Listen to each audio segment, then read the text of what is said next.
Hey guys, it's Nasha, and I wanted to welcome you to the very first episode of the Power of Politics podcast.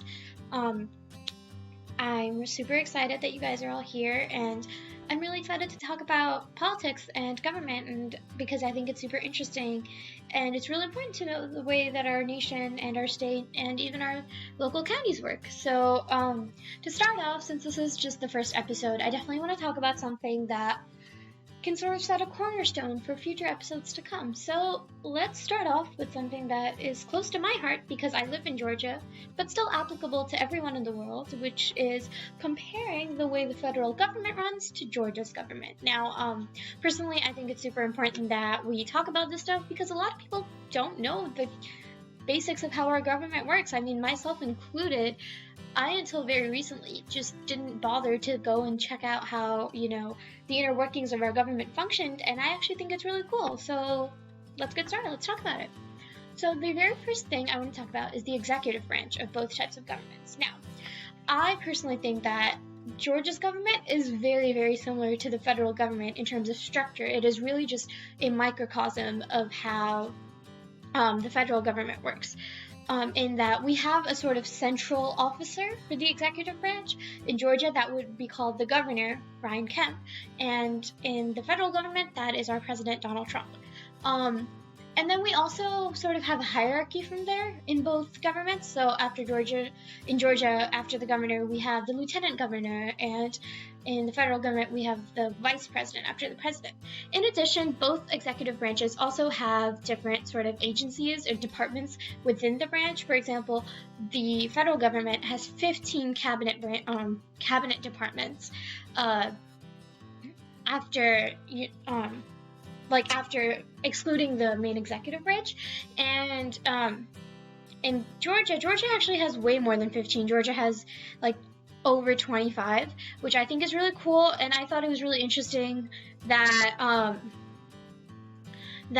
we actually ended up having more departments than the federal government does, but we actually do have a lot of similar departments. For example, both governments have a Department of Human Services, and both governments have a Department of Agriculture, so that's really cool. In addition, term limits are slightly different. Both the president and the governor are elected for a term of 4 years. However, in Georgia, a governor can hold office for more than 2 terms. They just can't hold office for more than 2 terms consecutively, if that makes sense. So that's kind of interesting. In addition, now let's talk about the legislative branch. So, in terms of the legislative branch, both Georgia also has a bicameral legislature, which is modeled after our federal government because, there's the House of Representatives and the Senate, just like our federal government. However, the difference is that the Senate of Georgia has 56 members, and the Senate of the federal government has 100, and the House of Representatives has 180 members in Georgia, and the House of Representatives in the federal government has over 400.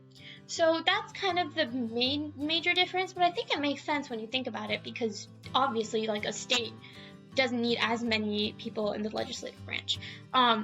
Another thing that's really similar is that senators get equal representation from every city in Georgia, just like states get equal representation in the Senate. However, House of Representatives is weighted by population, similarly to the federal government. The difference between them also lies in term limits again. In Georgia, Senate and House of Representatives members both have 2. Yeah, I believe they both have 2 years, whereas in the federal government, the House of Representatives do have 2 years, but the Senates have 6. So that's kind of the difference.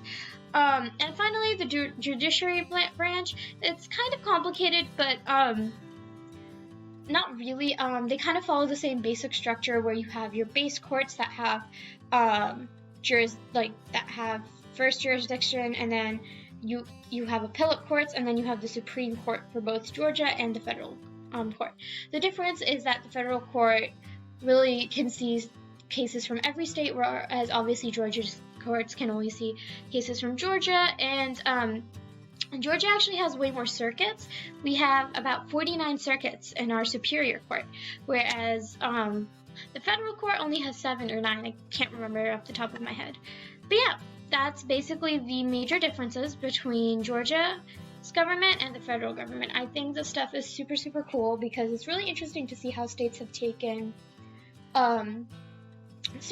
our Constitution and our federal government that our founding fathers sort of helped set up, and they've taken it and they've adapted it to fit their size and their people. And I think that's really cool, and I think it's really cool to know the way your states work. So I can't wait to see you guys back for the next episode. Yeah, and until then, have a great day, and I'll see you guys next time. Bye!